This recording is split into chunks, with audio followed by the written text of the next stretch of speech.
Et bonjour à tous, j'espère que vous allez bien. Et bien aujourd'hui on se retrouve pour parler de la demi-finale retour entre le PSG et Arsenal. Et ce week-end je sortirai une vidéo mais pour l'autre demi-finale retour entre l'Inter et le Barça.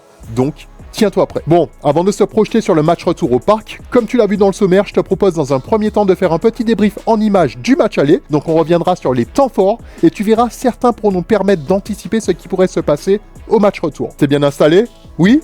Allez, on y va. Revenons rapidement sur les compos du match aller. Pour Arsenal, pas de surprise par rapport à ce que j'avais annoncé dans ma vidéo d'avant-match. Attention à Thomas Partey qui fera son retour pour le match au parc. Il y aura donc 3 changements par rapport à cette compo. Donc premièrement, Merino reprendra son poste en attaque, Trossard sortira de l'équipe et Rice reprendra son poste de milieu axial excentré pour laisser Thomas Partey reprendre son poste de milieu défensif. D'ailleurs, je pense que l'absence de Partey a fait mal à son équipe pour 2 raisons. La première, c'est que tu étais obligé de repositionner Rice en tant que milieu défensif, et donc Arsenal a perdu tout l'apport offensif que Rice peut amener par ses courses et son intensité. Et la deuxième raison, c'est tout simplement que Thomas Partey est excellent depuis ces dernières semaines. Il est devenu indispensable dans cette équipe d'Arsenal, que ce soit par ses courses et son impact physique. Donc son absence a clairement fait du mal. Côté Paris, pas de surprise, c'est l'équipe qu'on avait annoncée. On avait un léger doute sur la titularisation de Désiré Doué, puisqu'il est de temps en temps mis en concurrence avec Barcola. Mais bon, je vais être honnête, sauf blessure, pour moi, Luis Enrique doit impérativement laisser Désiré Doué titulaire. Alors ok, Barcola a de la vitesse et fait le taf depuis son arrivée à Paris, mais je ne sais pas pour vous,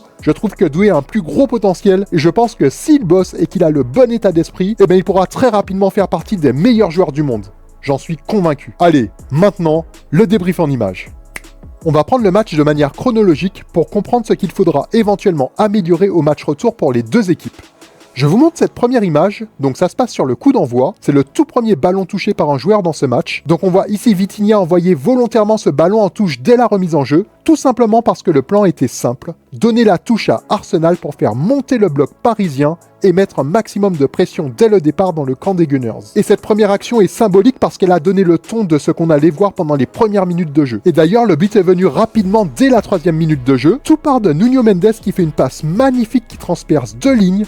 Il arrive à trouver Dembélé qui s'était positionné dans l'axe. Ensuite, il fait une chevauchée comme on le connaît. Et il finit par trouver Gvara côté gauche qui repique dans l'axe. Et retrouve à nouveau Dembélé positionné tout seul à l'entrée de la surface. Et avec de la réussite, il marque sur sa première occasion. Et du coup, pendant les 20 premières minutes de jeu, le PSG a complètement dominé. Voici les stats du match des 20 premières minutes. On peut voir que la possession est largement pour les Parisiens, même si au niveau du nombre de tirs, ça semble équilibré. 2 pour le PSG, 1 pour Arsenal. Mais dans les faits, visuellement, la domination du PSG ne faisait aucun débat. Et puis petit à petit, la rencontre s'est équilibrée et Arsenal a commencé à reprendre confiance et à mettre le pied sur le ballon. Ici, on peut voir qu'Arsenal construit une attaque à la 22e minute de jeu. Et ce qui est complètement ouf sur cette image, c'est que tous les joueurs de champ des deux équipes sont présents à proximité de la surface du PSG. Si vous regardez bien, vous pouvez mettre la vidéo sur pause pour compter tous les joueurs. Et vous verrez qu'il y a 11 joueurs parisiens et 10 joueurs d'Arsenal. Il ne manque plus que David Raya. Et donc à partir de ce moment-là, Arsenal a montré un meilleur visage et s'est procuré quelques occasions, comme ici avec Martinelli, qui trouve de l'espace grâce à un énorme taf de Lewis Kelly qui lui fait une passe magnifique, mais Donnarumma a été impérial. Et sur cette frappe de Trossard en deuxième mi-temps, Dijon n'a pas non plus tremblé. Il montre une fois de plus que le PSG peut compter sur lui cette année. J'ai l'impression que le match retour à Liverpool a été un déclic pour lui. Je le trouve plus serein et plus constant dans ses matchs. Malgré les occasions d'Arsenal, c'est bel et bien Paris qui a dominé la rencontre et je pense même qu'ils avaient la place pour gagner ce match avec au moins 2 buts d'écart. Regardez ça. Déjà pour moi, il devait y avoir pénalty sur cette action. Alors ok, le contact est léger, mais regardez ses angles. Au ralenti, on a l'impression que le contact est léger et que Timber enlève rapidement son bras. Mais dans la réalité, avec la vitesse que Gvara avait, le moindre contact peut le déséquilibrer facilement et c'est ce qui s'est passé. En tout cas, le PSG s'est procuré de nombreuses occasions comme celle-ci. Sur une passe de Dembélé, Hakimi se retrouve à 7 mètres des cages et il faut un tacle monstrueux de Saliba pour l'empêcher de frapper. Et il y a aussi celle-ci où Ramos décale parfaitement Barcola qui se retrouve en excellente position, mais il manque complètement son contrôle et la défense a le temps de revenir. Il y a aussi cette occasion, encore Barcola face aux cages. Il peut la mettre soit au premier poteau, soit au deuxième. Et il la met à côté. Et ce n'est pas fini, il y a celle-ci 6 minutes plus tard et quasiment au même endroit que l'action précédente, mais cette fois-ci c'est Ramos qui trouve la barre. Au final, je pense que Paris peut avoir des regrets, je suis sûr qu'il y avait de la place pour gagner ce match par 2 buts d'écart, mais bon, au vu de la tête de Luis Enrique, ce score de 1-0 est quand même un excellent résultat car le match retour se joue à domicile, donc a priori toutes les conditions sont réunies pour se qualifier. Par contre pour Arteta et Arsenal, c'est une autre histoire. Avant d'aborder le match retour, je voulais vous montrer les notes qu'ont eu les joueurs à l'issue du match aller. On va les commenter ensemble. Et comme référence, j'ai pris les notes données par les journalistes du journal L'équipe. Pour Arsenal, ceux qui ont eu les meilleures notes sont Raya, Lewis Kelly et Rice avec 6 sur 10. Et celui qui a eu la pire note, c'est Timber avec 3 sur 10. Alors, pas de scandale en particulier. 4 sur 10 pour Odegaard et Saka, je peux comprendre. Ils ont été invisibles alors que ce sont supposés être les deux leaders offensifs de l'équipe. J'aurais peut-être donné un point de plus à Saliba. Il a eu 5 sur 10, mais je trouve qu'il a fait son match et il a surtout sauvé son équipe face à Hakimi, comme on l'a vu tout à l'heure. Côté PSG, ceux qui ont eu les meilleures notes sont Donnarumma et Fabian avec 8 sur 10. Alors je suis d'accord pour Donnarumma, mais pour Fabian, pour le coup, je ne comprends pas trop. Je ne vois pas ce qu'il a fait de plus pour avoir une meilleure note que Vitinha ou Neves. Alors ok, il a réussi son match, mais je trouve que Vitinha et Neves ont été plus impactants. En commentaire, dites-moi ce que vous en pensez. Je ne comprends pas trop la note de Fabian. Et pour Hakimi, 5 sur 10, je trouve que c'est sévère. Il a apporté du surnombre régulièrement offensivement et défensivement il a bien tenu. Je lui aurais mis un 6 sur 10 comme pour Marquinhos et Pacho. Bon allez, on a fait le tour du match aller, maintenant passons au match retour. On arrive au milieu de la vidéo. Si tu aimes ce que tu vois jusqu'à maintenant, n'oublie pas de mettre un like, c'est super important pour le référencement. Dans cette partie, on va s'intéresser à quelques statistiques dans le but d'évaluer les performances du PSG et d'Arsenal dans deux situations bien précises. Donc pour commencer, on regardera les stats liées aux performances du PSG à domicile et ensuite on fera exactement la même chose mais pour Arsenal à l'extérieur. Avant de commencer, petite précision, les statistiques que je vais vous montrer prennent en compte les performances des équipes en Ligue des Champions depuis le début de la saison, donc elles sont à prendre avec du recul, parce que par exemple, le PSG de 2025 est complètement différent de celui du début de saison. Mais malgré tout, ça peut nous donner un petit aperçu, même infime, du rapport de force qui nous attend. Allez, on démarre par le PSG. C'est parti. Donc ici on a le classement des équipes de Ligue des Champions en fonction du nombre de points pris à domicile. Le PSG est 8ème de ce classement, mais encore une fois ce classement est à prendre avec des pincettes, parce qu'on se souvient qu'il y a eu en début de saison des contre-performances à domicile assez improbables, où Paris aurait dû gagner des matchs au vu des statistiques, mais ils ne l'ont pas fait. Par exemple, le 22 octobre, Paris recevait le PSV Eindhoven et regardez ça. Dans ce match, Paris a eu 2,43 expected goals contre 0,25 pour le PSV Eindhoven. Ils ont aussi eu 26 tirs contre seulement 8 pour le PSV.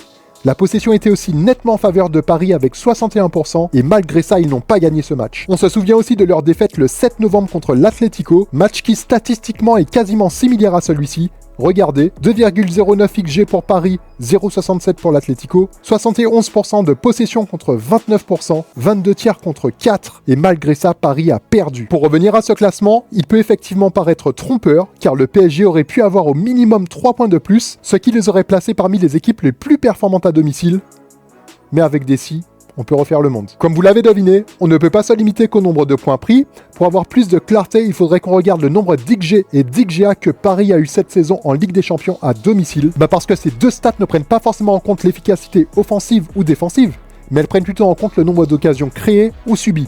Allons regarder ça. Ici, vous avez le classement des équipes de Ligue des Champions à domicile en fonction des XG gagnés depuis le début de la compétition. Et là, on voit clairement la différence. Le PSG est 3ème. Ça veut dire que derrière le Bayern et le Barça, le PSG est l'équipe qui s'est procuré le plus d'occasions à domicile depuis le début de la saison. Et concernant les XGA, le PSG est premier ex-aequo. Oui, j'ai bien dit premier car toutes les équipes qui sont au-dessus d'Arsenal sont éliminées et ont joué au minimum 2 matchs de moins. Et le delta qu'il y a entre les XGA des premières équipes de ce classement et le PSG est de 0,3 puisque le Celtic et les Leverkusen, tous les deux éliminés, ont des XGA égaux à 4,6 alors que celui du PSG est à 4,9. On peut donc penser qu'avec ne serait-ce qu'un match supplémentaire, ces deux équipes descendraient derrière Paris dans ce classement. Et du coup, qu'est-ce qu'on peut retenir de tout ça ? Tout simplement que malgré le faible nombre de points pris à domicile en Ligue des Champions cette saison, Paris est quand même une équipe très performante lorsqu'on regarde les XG et les XGA. Et il ne faut pas oublier, le PSG de 2025 est clairement au-dessus de celui qui a perdu contre l'Atlético et fait match nul contre le PSV Eindhoven en début de saison. Et pour Arsenal, quelles sont les statistiques à l'extérieur ? Regardons ça. Là, c'est plutôt simple à comprendre. Arsenal est derrière Paris, l'équipe qui a pris le plus de points à l'extérieur avec 13 points en 7 matchs.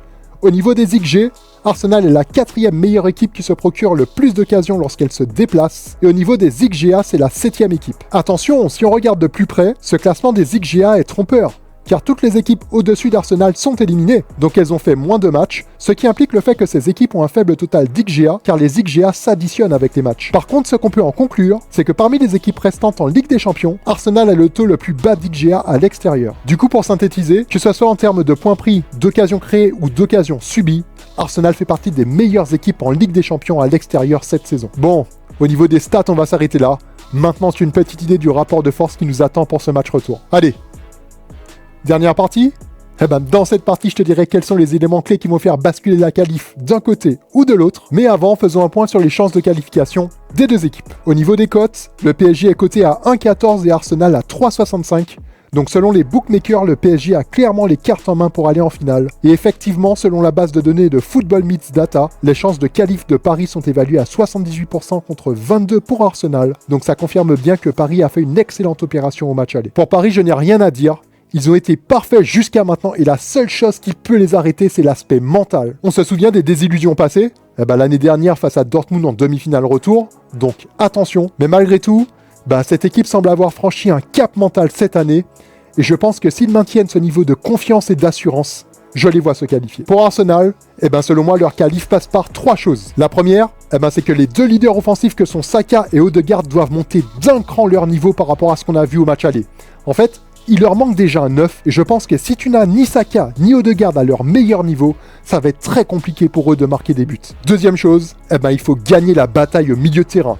Dans le foot, c'est simple, si tu contrôles le milieu, tu contrôles la rencontre. Et donc du coup, tout comme Odegaard et Saka, Rice et Thomas Partey devront être à leur meilleur niveau pour faire face au milieu parisien, Neves, Fabian et Vitinha. Et enfin, troisièmement, il faudra marquer les premiers pour essayer d'installer le doute dans les têtes parisiennes pour faire ressortir les vieux démons. Parce que comme je l'ai dit tout à l'heure, sans une défaillance mentale des joueurs parisiens, je ne vois pas Arsenal se qualifier. Et voilà, on arrive à la fin de la vidéo. Merci à toi de l'avoir regardé jusqu'au bout. Si tu as apprécié ce que tu as vu, n'oublie pas de mettre un like, c'est super important pour moi. Et si tu n'es pas abonné et que tu aimes mon contenu, n'oublie pas de le faire, ça me soutient énormément. Et n'oublie pas, je sors une vidéo ce week-end pour l'autre demi-finale retour, Inter-Barça. Donc on se revoit très vite. D'ici là, prends soin de toi. Ciao, ciao. Touchdown, buzzer beater, do it all now. Ball